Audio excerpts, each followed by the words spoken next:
نحمده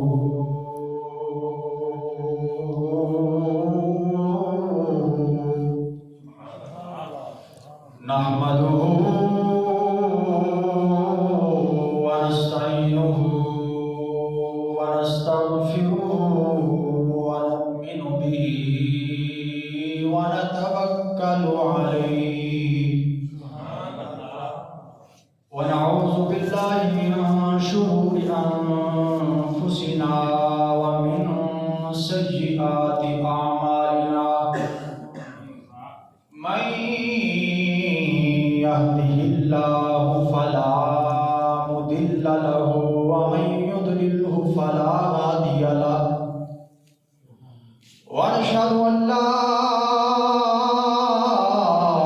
إله إلا الله وحده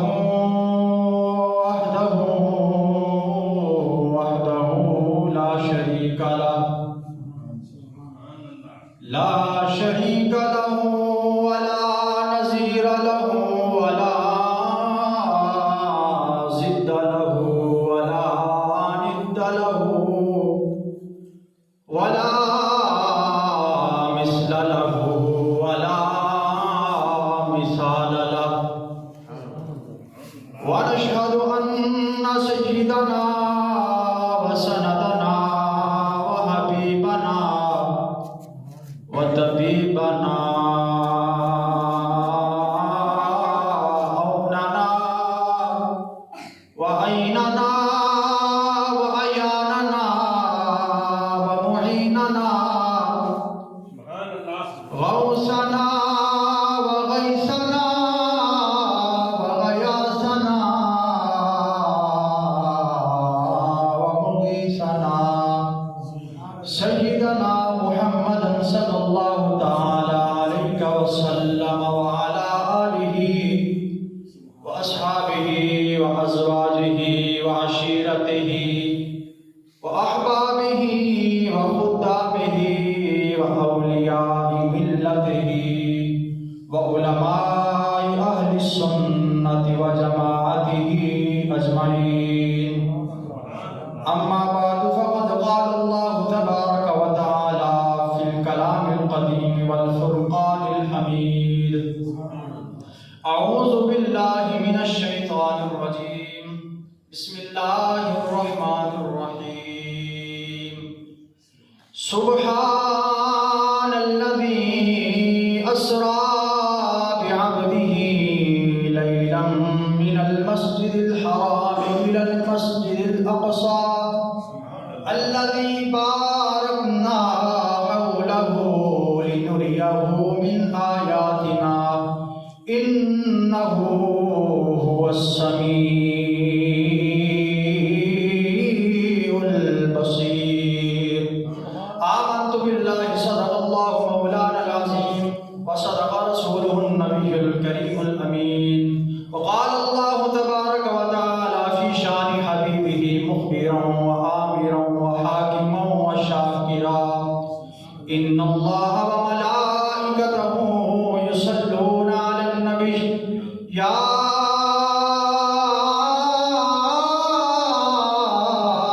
أيها الذين آمنوا صلوا عليه وسلموا تسليما بابا ذكر الدعاء صلاة والسلام عليك يا سيدي يا رسول الله وعلى آلك وأصحابك يا سيدي يا حبيب الله کوئی زبان خاموش نہ رہے صلاة والسلام عليك يا سيدي يا رسول الله وعلى آلك وأصحابك يا سيدي يا حبيب الله جس طرح برات کی رات حضرت عیسیٰ علیہ السلام نے حضرت موسیٰ علیہ السلام نے اور حضرت ابراہیم علیہ السلام نے حضور علیہ السلام کی بارگاہ میں درود پاک پڑھا الصلاۃ والسلام علیک یا اول الصلاۃ والسلام علیک یا آخر الصلاۃ والسلام علیک یا آخر الصلاۃ والسلام علیک یا حاشر اس طرح دل کے ساتھ کوئی زبان خاموش نہ رہے جھوم جھوم کر تصور گنبد خضرا کر حضور علیہ السلام پر درود پاک پڑھیں صلاۃ و سلام علیک یا سیدی یا رسول اللہ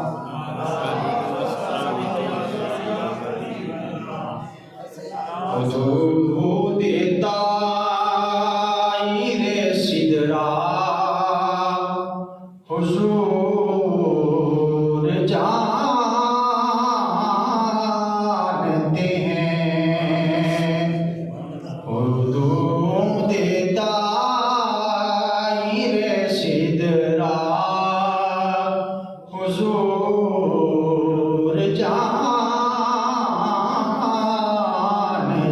ہیں کہاں ہے عرش مولا، حضور جانتے ہیں، اور پہنچ کے سدرہ پہ روح امین یہ بولے کہ یہاں سے آگے کا راستہ حضور جانتے ہیں، حدود طائر سدرہ حضور جانتے ہیں۔ حمد و ثنا، درود و سلام کے بعد تمام تعریفات خالق لم یزل کے لیے جس نے ہم سب کو اشرف المخلوقات تخلیق فرمایا، اور بے حد تعریف و ثنا اس ذات مقدسہ پر کہ جس کو اللہ رب العزت نے میراج کا شرف عطا فرمایا۔ آپ کے سامنے قرآن مجید فرقان حمید کی آیت مقدسہ پڑھنے کا شرف حاصل ہوا۔ اللہ رب العزت نے ہر رشتے کو اہمیت عطا فرمائی ہے، لیکن معاشرتی لحاظ سے جو عظمت والدین کے رشتے کو عطا فرمائی ہے اور کسی کو نہیں فرمائی۔ اللہ رب العزت نے فرمایا، آقا علیہ السلام کا ارشاد گرامی ہے کہ اگر تم نفل نماز پڑھ رہے ہو تو تمہیں تمہاری والدہ یا والد پکارے تو اپنی نماز کو چھوڑ دو اور اپنے والدین کی اطاعت کرو۔ اور دوسری جگہ حضور علیہ السلام نے فرمایا، اگر میں اپنی امت اور اپنی امتیوں میں سے کسی امت میں سے کسی کو بھی بلاؤں اور وہ فرض نماز میں تو اس کو چاہیے کہ اس نماز کو ترک کر دے اور میری بارگاہ میں حاضر ہو۔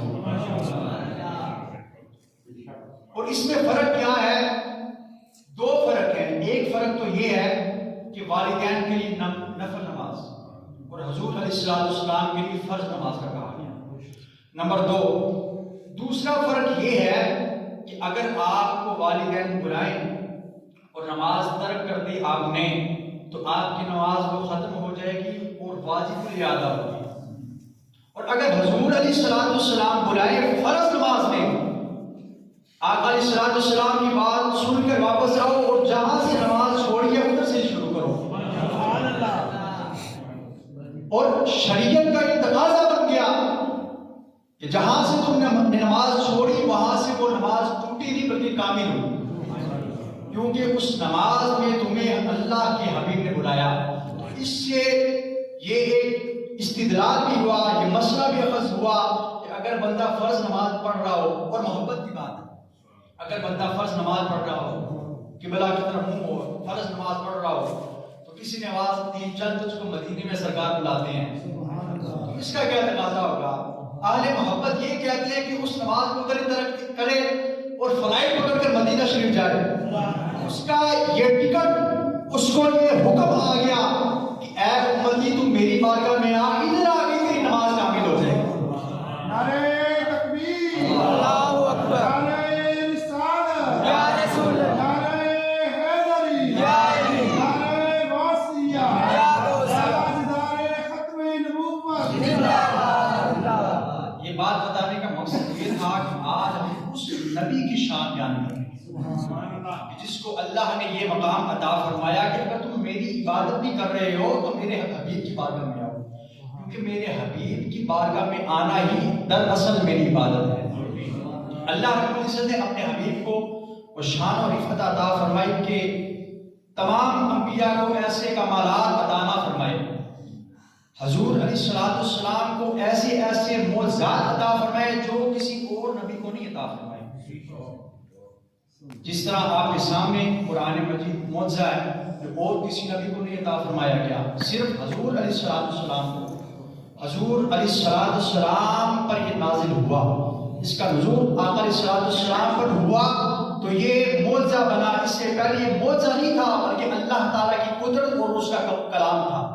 جب حضور پر نازل ہوا تو اس کو حیات بھی ملی اور یہ آقا علیہ السلام کا زندہ معجزہ بن گیا جو قیامت تک حیات میں رہے گا. اور دوسرا معجزہ جو قرآن مجید کے بعد سب سے زیادہ افضل ہے وہ واقعہ معراج ہے. اور باقی آقا علیہ السلام کے معجزات معراج شریف سے نیچے ہیں. یہ معراج کا معجزہ ایسا ہے کہ جو آقا علیہ السلام کو اللہ سے ملا دیتا ہے.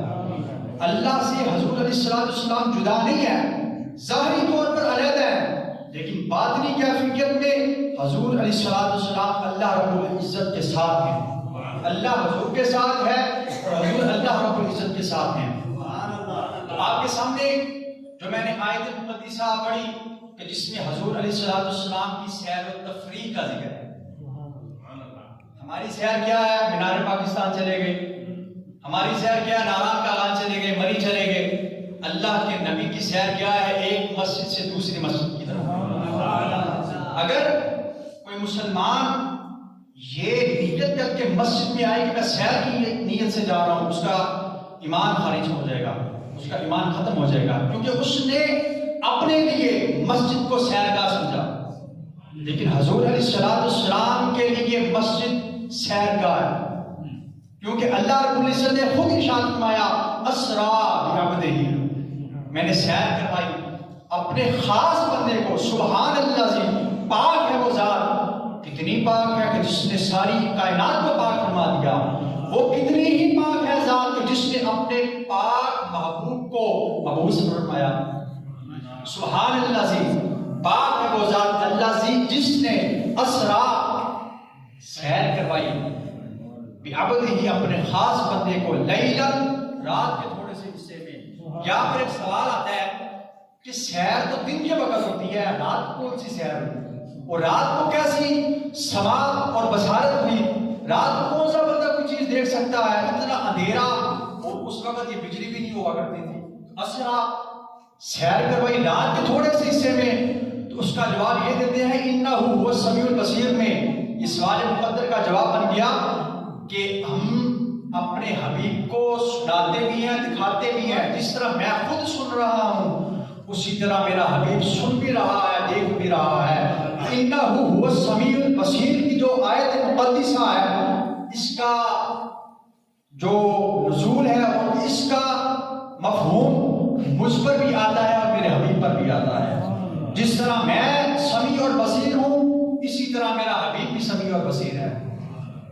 تو یہاں پر حضرت امام عبدالوہاب شعرانی رحمۃ اللہ تعالی علیہ 10ویں صدی کے مجدد گزرے ہیں. وہ مجدد جو 100 سال کے بعد آتا ہے, یہ 10ویں صدی کے مجدد ہیں حضرت امام عبدالوہاب شعرانی رحمۃ اللہ تعالی علیہ. آپ فرماتے ہیں کہ وہ مقام ہے آقا علیہ السلام کا عروج ہوا.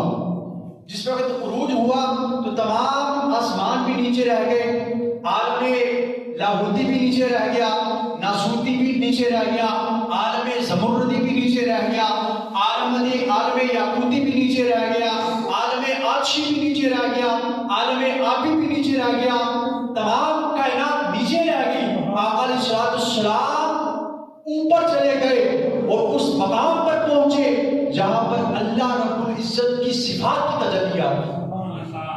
جس وقت آقا علیہ السلام ان صفات کی تجلیات میں سے گزرے, سارا متحللا بصفاتہا, آپ نے فرمایا آقا علیہ السلام ان صفات کے ساتھ مل جل گئے. جس طرح اللہ رب العزت کریم ہوا, اسی طرح حضور علیہ السلام جس وقت کریم کی صفت سے گزرے آقا علیہ السلام بھی کریم بن گئے. جس وقت حضور علیہ السلام اللہ کی صفت غفور سے گزرے, حضور بھی غفور بن گئے.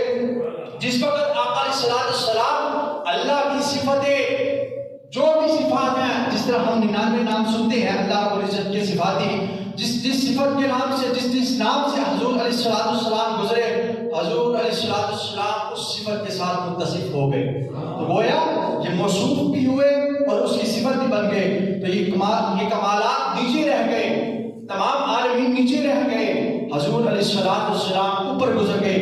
تو اس جگہ پر حضرت شیخ سعدی شیرازی رحمۃ اللہ تعالی علیہ, آپ نے نام سنا مشہور ہے اور ان کا یہ کلام بڑا مشہور ہے، بلغت العلا بکمالہ۔ آپ فرماتے ہیں تمام عالمین نیچے رہ گئے، عالم لاہوتی نیچے، ناسوتی نیچے، عالم زمردی نیچے، عالم یاقوتی نیچے، آبی آنشی سب نیچے رہ گئے، حضور علیہ السلام بلغت العلا بکمالہ کے مقام پر پہنچ گئے۔ یہ مقام نبوت اور رسالت مصطفیٰ ہے، یہ حضور علیہ السلام کا مقام ہے۔ پھر فرمایا رب العزت نے فرمایا ثم دنا فتدلا، اے حبیب ذرا اور نزدیک آنا، ثم دنا، حبیب ذرا اور نیچے نزدیک آ۔ اس سے پہلے جس وقت آقا علیہ السلام نزدیک آئے نا، اللہ رب العزت نے فرمایا کف یا محمد فإن ربک یصلی، اے حبیب ذرا رک تو صحیح ادھر، میں تیرا دیدار کر کے نماز پڑھ لوں۔ تو یہاں پر سوال ہوتا ہے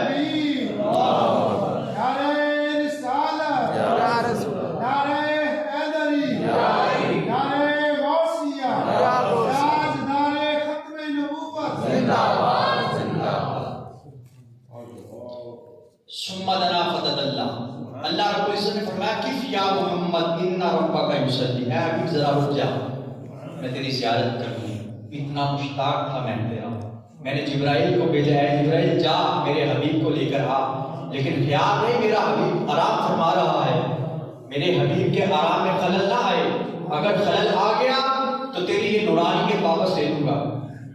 نورانیت جبرائیل جو تمام فرشتوں کا سردار ہے، اگر لوگ کہتے ہیں کہ حضور بشر ہے، بالکل بشر ہے، حضور کی بشریت کا انکار کفر ہے۔ قرآن پاک کی دلیل ہے، حضور علیہ السلام کی بشریت کا انکار کفر ہے، حضور کی نورانیت کا انکار بھی کفر ہے۔ کچھ لوگ کہتے ہیں حضور کی نورانیت کا انکار گمراہی ہے، لیکن تقویٰ اس پر ہونا چاہیے کہ حضور کی نورانیت کا انکار بھی کفر ہو، حضور کی نورانیت کا بھی انکار نہیں کرنا چاہیے۔ اے جبرائیل خیال رہے میرے حبیب کی نیند میں خلل نہ ہو۔ ظاہری طور پر تو حضور نیند میں تھے، حضور خواب استراحت میں تھے، لیکن باطنی طور پر حضور علیہ السلام جاگ رہے تھے۔ باتوں سے باتیں نکل رہی ہیں، جاگ رہے تھے باطنی طور پر۔ اس کا کیا مطلب؟ حضور علیہ السلام نے فرمایا کہ ایک وقت آیا جس وقت جبرائیل آئے تو مجھے ساتھ لے جانے کے لیے آئے، تو انہوں نے مجھے لٹایا، اپنا پر نورانی پر میرے سینے پر پھیرا اور ناف تک لے گئے، تو میرا سینہ چر گیا، شک ہو گیا، تو اس سینے کو انہوں نے کھولا، اس میں سے دل نکالا، دل کو بھی شک کیا، اور اس میں ایک منجمد خون کا لوتھڑا تھا جس کو انہوں نے نکال کے پھینک دیا۔ تو یہاں پر بھی ایک سوال ہو گیا، جی اگر اس خون کے لوتھڑے کو نکال کر پھینکنا ہی تھا تو اس خون کے لوتھڑے کو اس کے اندر رکھا کیوں؟ اس کا جواب ائمہ کرام نے طویل انداز میں، ملا علی قاری نے بھی دیا، لیکن اس وقت اگر میں بیان کروں گا آپ بور ہو جائیں گے۔ انہوں نے اشارہ دے دیا کہ اگر ہم کھجور کھائیں تو اس میں سے گٹھلی جو سے نکلتی ہے وہ پھینک دیتے ہیں، اس کی کیا ضرورت ہوتی ہے؟ ہم آم کھائیں اس کی گٹھلی نکال کر پھینک دیتے ہیں، کسی بھی قسم کا ایسا بیج ہو گٹھلی ہو نکال کر پھینک دیتے ہیں، اس کی کیا ضرورت ہوتی ہے؟ تو یہی انہوں نے جواب دیا کہ اس کی کوئی ایسی ضرورت نہ تھی، اس پر شیطان کا وسوسہ آتا ہے، شیطان اس پر اثر کرتا ہے، اس لیے اس کو نکال کر پھینک دیا۔ تو آپ نے اس سینہ مبارکہ کو شک کیا۔ حضور فرماتے ہیں کہ میرے سینے کو شک کیا، لیکن میں تو سب معاملات کو دیکھ رہا تھا۔ یہ نورانیت مصطفیٰ ہے۔ تو جبرائیل امین کہتے ہیں کہ اللہ رب العزت نے بہت سے انسان بنائے، کئی نبی تخلیق فرمائے، لیکن جیسا دل حضور علیہ السلام کو دیا ہے نا، ایسا کسی کو نہ دیا۔ آپ فرماتے ہیں کہ میں نے اس میں دیکھا کہ آقا علیہ السلام کے دل انور پر 2 آنکھیں بھی ہیں، 2 کان بھی ہیں۔ ملا علی قاری نے بخاری شریف کی شرح میں یہ لکھا ہے۔ ملا علی قاری وہ ہے کہ جن کو اہل سنت بھی مانتے ہیں، اہل سنت بھی مانتے ہیں، وہابی اور دیوبندی حضرات بھی مانتے ہیں، وہ بھی اس بات کا اقرار کرتے ہیں ملا علی قاری کی شرح کا۔ ملا علی قاری فرماتے ہیں کہ جبرائیل کہتے ہیں کہ میں نے دیکھا کہ اس میں حضور علیہ السلام کے 2 آنکھیں بھی ہیں اور 2 کان بھی ہیں۔ تو یہ آپ علیہ السلام کی نبوت کا عالم اور رسالت کا عالم ہے۔ تو حضور علیہ السلام یہاں پر پھر ایک اور سوال ہو گیا، کہتے ہیں کہ جی اگر حضور کا سینہ مبارک شک کیا تو اس میں سے خون کیوں نہیں نکلا؟ واقعہ طائف ہوا، آقا علیہ السلام پر پتھر برسے، جس وقت پتھر برسے آقا علیہ السلام کے نالین مقدسہ وہ دونوں خون سے بھر گئے، آپ نے پچھتے لگوائے، خون نکلا۔ کئی ایسے معاملات ہوئے، آپ غزوات میں گئے، آپ کا دانت مبارک شہید ہوا، خون نکلا، سر پر چوٹ آئی یا سر پر اس تیر نے یا اس بھالے نے بوسہ دیا تو اس میں سے بھی خون نکلا۔ تو یہ معاملہ کیا ہوا کہ ادھر تو خون نکل رہا ہے، ادھر کیوں نہیں نکلا؟ تو بتانا یہ مقصود ہوا، ادھر بشریت تھی، ادھر نورانیت تھی۔ تو یہ آقا علیہ السلام کی شان والا ہے۔ تو میں بتا یہ رہا تھا کہ اللہ رب العزت نے فرمایا کہ اے جبرائیل، جس وقت میرے حبیب کو لے کے آنا نا، ان کو تکلیف نہ ہو، ان کی نیند میں خلل نہ آئے۔ یا اللہ ٹھیک ہے نہیں آتا۔ حضور علیہ السلام کے حضرت ام ہانی کے گھر کے اوپر تشریف لائے حضرت جبرائیل علیہ السلام، تو دیکھا دروازہ تو بند ہے، کیسے جاؤں؟ یا اللہ کیسے جاؤں؟ حضور علیہ السلام کی بارگاہ میں جانا ہے تو یہ وہ بارگاہ ہے کہ جس میں جانے سے پہلے جنید و بایزید بھی اپنا سانس بند کر لیا کرتے تھے۔ نفس گم کردہ می آئے جنید و بایزید ای جا، کہ یہ وہ مقام ہے کہ جہاں پر جنید اور بایزید جیسے اللہ کے ولی اپنا سانس بھی بند کر لیا کرتے تھے، کہیں حضور علیہ السلام کی بارگاہ میں بے ادبی نہ ہو جائے۔ یعنی کیسے جب اپنے نورانی پر سے چھوٹی سی موری کر اس میں سے گزر جا۔ ایک حدیث پاک میں آتا ہے کہ آقا علیہ السلام نے فرمایا کہ جبرائیل کے پر اتنے بڑے ہیں، اگر ایک کھول دے تو مشرق کو چھپا لے، دوسرا کھولے مغرب کو چھپا لے، تو وہ چھوٹے سے سوراخ میں سے کیسے گئے؟ تو یہ اللہ رب العزت کی قدرت ہے۔ حضور علیہ السلام کی بارگاہ میں حاضر کھڑے، حضور کو کیسے اٹھاؤں؟ ایک وقت تھا جس وقت اللہ رب العزت نے جبرائیل امین کو پیدا فرمایا، یا اللہ تم میرے مونڈ یا پھول کے کیوں بنائے اتنے ٹھنڈے؟ وجہ کیا ہے؟ اللہ رب العزت نے فرمایا ایک مقام آئے گا، ایک مقام آئے گا، اس وقت تجھے اس بات کی سمجھ لگ جائے گی کہ یا پھول کے ہونٹ کا پھول کے ہونٹ کیوں میں نے بنائے۔ جس وقت حضرت جبرائیل امین علیہ السلام کھڑے ہوئے، یا اللہ اب اللہ رب العزت نے فرمایا وہ یاد کر وقت کہ تو نے پوچھا تھا کافور کے ہونٹ کیوں بنائے، تو اپنے ہونٹوں کو میرے حبیب کی تلیوں پر رکھ، پاؤں کی تلیوں پر رکھے گا، اس کی ٹھنڈک میرے نبی تک پہنچے گی، میرے نبی علیہ السلام اٹھ جائیں گے۔ یا رسول اللہ چلے اللہ رب العزت کی بارگاہ میں، آپ نے سارا واقعہ وہ سنے ہوئے ہیں، لیکن آپ کو بتانا وہ مقصود ہے اللہ رب العزت کی بارگاہ میں پہنچنے کے لیے آپ تشریف لے کر آئے۔ یا رسول اللہ چلے بڑاک پر سوار ہونے لگے۔ تو یہاں پر ایک لطیف نکتہ بھی ہے اور ایک بڑی مزیدار بات بھی ہے، کل میں نے سنی بھی ہے اور پڑھی بھی ہے، میں سن کے خود حیران ہو گیا، آپ بھی سنیں گے۔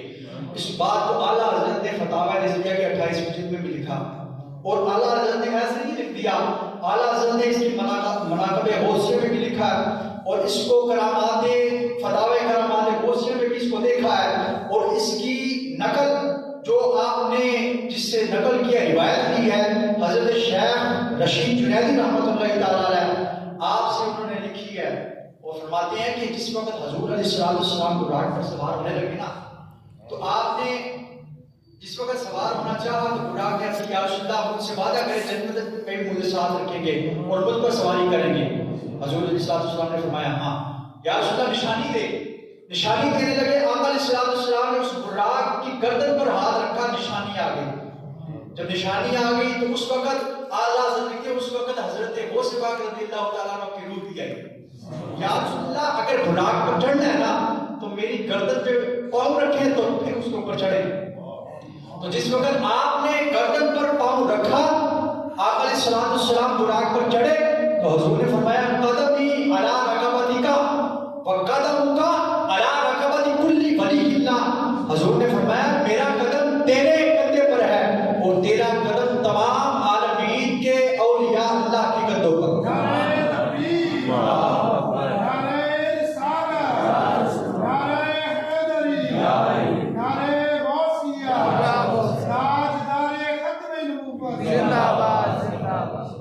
تو کسی نے کہا کہ حضرت جبرائیل علیہ السلام کے ذریعے اوپر گئے، کسی نے کہا کہ حضرت جناب والا وہ رف کے ذریعے اوپر گئے، کسی نے کہا کہ سیڑھی لگی ہوئی تھی سیڑھی کے ذریعے گئے، اور کسی نے کہا جناب جی براق کے ذریعے گئے۔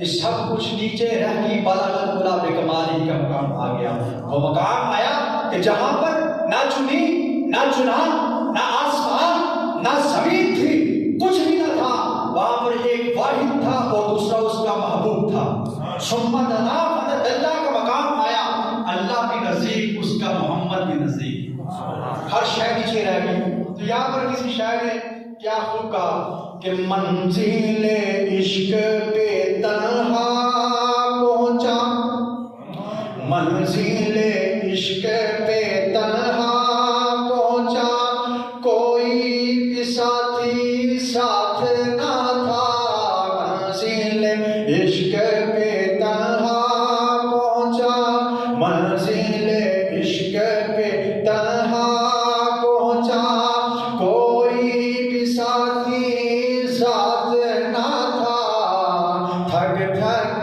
کے اس راہ پہ آخر ہر ایک ساتھی چھوٹ گیا، براق بھی نیچے رہ گئی، رف بھی نیچے رہ گیا، جبرائیل علیہ السلام بھی نیچے رہ گئے۔ آقا علیہ السلام نے فرمایا اے جبرائیل بتا تو صحیح، اگر آج تیری کوئی حاجت ہو میں رب کائنات کی بارگاہ میں عرض کر دوں گا۔ ایک وقت آیا تھا میرا دادا ابراہیم علیہ السلام منجنیق کے ذریعے آگ میں جا رہے تھے، تو نے ان سے پوچھا تھا اے خلیل اللہ بتائیے تو صحیح، اگر کوئی حاجت ہو میں اللہ کی بارگاہ میں لے جاؤں گا۔ آج میں تجھ سے پوچھ رہا ہوں تیری اگر کوئی حاجت ہو مجھے بتا، میں اللہ کی بارگاہ میں جا رہا ہوں۔ جبرائیل علیہ امین بھی نیچے، رف بھی نیچے، جبرائیل بھی نیچے، رف بھی نیچے، سیڑھی بھی نیچے رہ گئی، وہ براق بھی نیچے رہ گیا، عالمین بھی نیچے رہ گئے۔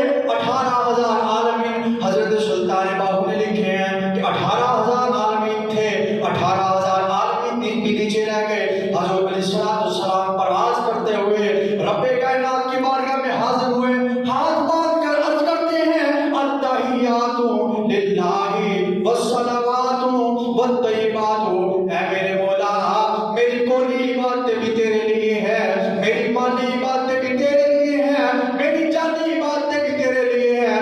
رب کائنات نے بھی جواب عطا فرمایا، حضور علیہ السلام نے فرمایا التحیات للہ والصلوات والطیبات، رب کائنات نے ارشاد فرمایا السلام علیکہ ایھا النبی ورحمۃ اللہ وبرکاتہ۔ حضور علیہ السلام نے عرض کیا مولا میں اس سلام کو، اس رحمت کو، اس برکت کو صرف اپنے تک محدود نہیں رکھوں گا، میں اس جگہ پر بھی اپنی اس امت کو یاد رکھوں گا، اس امت کو یاد رکھوں گا، اس امت کو یاد رکھوں گا جس کو میں نہ سفر میں بھولا، نہ حسن میں بھولا، نہ اکیلا بھولا، نہ آسمان پر بھولا، نہ غار میں بھولا، میں اس امت کو بھی اس جگہ پر یاد رکھوں گا۔ اے میرے مولا تیرے سلام، تیری برکتیں رحمتیں مجھ پر بھی ہوں، میری امت پر بھی ہوں، میری آل و اصحاب پر بھی ہوں۔ یہ حضور علیہ السلام کی کتنی محبت ہے اپنی امت کے ساتھ۔ کسی نے پوچھا نا کہ محبت کیا ہے، تو اس کا جواب کسی نے بہت خوبصورت دیا کہ جو اللہ رب العزت کی بارگاہ میں اپنی امت کو نہ بھولا اس کو محبت کہا جاتا ہے۔ یہ محبت مصطفیٰ ہے۔ میں کئی چیزیں لکھ کر لایا تھا کہ میں بیان کروں گا، لیکن جس وقت اس جگہ پر کھڑا ہوا جاتا ہے تو وہ چیزیں بھول جاتی ہیں، لیکن اللہ رب العزت کے انوارات جو نازل ہوتے ہیں وہ بندہ بیان کرتا رہتا ہے۔ تو یہ حضور علیہ السلام اللہ رب العزت کی بارگاہ میں کہتے ثم دنا فتدلی فکان قاب قوسین۔ عربی لغت میں دیکھا جائے نا قوسین کس کو کہا جاتا ہے؟ جس وقت عربی دو قبیلے آپس میں ناراض ہوا کرتے تھے، بعد میں صلح کرنے کے لیے آتے تھے نا، تو دونوں اپنی اپنی کمانیں لایا کرتے تھے۔ جس وقت اپنی کمانیں لایا کرتے تھے، ایک ان کا سردار اور دوسروں کا سردار وہ اپنی اپنی کمانیں آگے لے کر آتا تھا، آگے لا کر اس کمان کے جو سے سروں کو نا ایک دوسرے کے ساتھ جوڑ کر زور لگاتا تھا تاکہ وہ ایک دوسرے کے ساتھ اچھی طرح مل جائے، اس کو قوسین کہا جاتا تھا۔ دوسرا یہ دو ابرو ہیں نا، ان کے درمیان جو خالی جگہ ہے اس کو قوسین کہا جاتا ہے۔ تو اللہ رب العزت نے فرمایا قاب قوسین، قوسین کے نام مل گئے، او ادنا اس سے بھی زیادہ۔ تو پھر وہ وقت کیسا ہوگا، وہ کیسا وقت ہوگا، نہ درمیان میں کوئی حجاب، کچھ بھی نہیں سی درمیان میں، ایک رب سے ایک محبوب سے، ایک رب کائنات تھا، اس کا محبوب عالی شان تھا۔ لوگ کہتے ہیں اللہ رب العزت اوپر ہے، حضور اوپر گئے، ٹھیک ٹھیک ہے، آقا علیہ السلام نے 7 آسمانوں کی سیر کی، سدرۃ المنتہا، پھر آگے آتا ہے لامکان، جس کا مطلب ہوتا ہے اس جگہ پر وہ جگہ ہی نہیں، وہ کوئی جگہ ہی نہیں ہے، اس کو بندہ بیان ہی نہیں کر سکتا۔ جب 7 آسمانوں کے اوپر سدرۃ المنتہا سے بات کراس کر جاتی ہے نا کہ لامکان، اس وقت انسان کو سمت کا تعین نہیں کرنا چاہیے کہ اللہ رب العزت اوپر ہے، نیچے ہیں، دائیں ہیں، بائیں، انسان کافر ہو جاتا ہے۔ یہ نہیں کہنا چاہیے۔ یہ بندہ کہتے ہیں اللہ رب العزت لا مقام ہے، اس کی ذات کسی جگہ پر بھی مکمل نہیں آ سکتی، کسی جگہ پر مکمل نہیں آ سکتی، وہ لا مقام ہے۔ حضور علیہ السلام اس کے بعد پتہ نہیں کس طرف گئے، نہ وہاں پر مکان تھا، اسی لیے تو اللہ حضرت نے فرمایا کہ زمین و زمان تمہارے لیے، مکین و مکان تمہارے لیے۔ وہ ایسا مکان ہے جہاں پر کوئی مکان ہی نہیں، جہاں پر نہ چنی ہے، نہ چنا ہے، نہ تو ہے، نہ میں ہے، وہاں پر جو عاجزی ہے، ایک کبریائی والا ہے، ایک عاجزی والا ہے۔ رب کائنات کی بارگاہ میں حاضر ہوئے، اللہ رب العزت نے فرمایا اے حبیب تجھے میں نے اتنے تحفے عطا فرمائے، آج بتا دو صحیح میرے لیے کیا لایا، آج میرے لیے کیا لایا ہے۔ اللہ رب العزت کی بارگاہ میں حاضر ہوئے، یا اللہ تیرے لیے میں ایسی چیز لے کر آیا ہوں جو تیرے پاس بھی نہیں، بولا تیرے پاس بھی نہیں ہے۔ یہاں پر سوال ہوتا ہے کہ اللہ رب العزت نے ہر شے کو پیدا فرمایا، زمین و آسمان کو پیدا فرمایا، مشرق مغرب شمال جنوب ہر شے کو پیدا فرمایا، سورج چاند ستارے دھرتی ہر شے کو پیدا فرمایا، رب کائنات نے اپنے نبی کو بھی پیدا فرمایا۔ ایسی کیسی چیز ہے جو میرے پاس نہیں، میرے حبیب کے پاس؟ یا اللہ تیرے لیے میں عاجزی لے کر آیا ہوں۔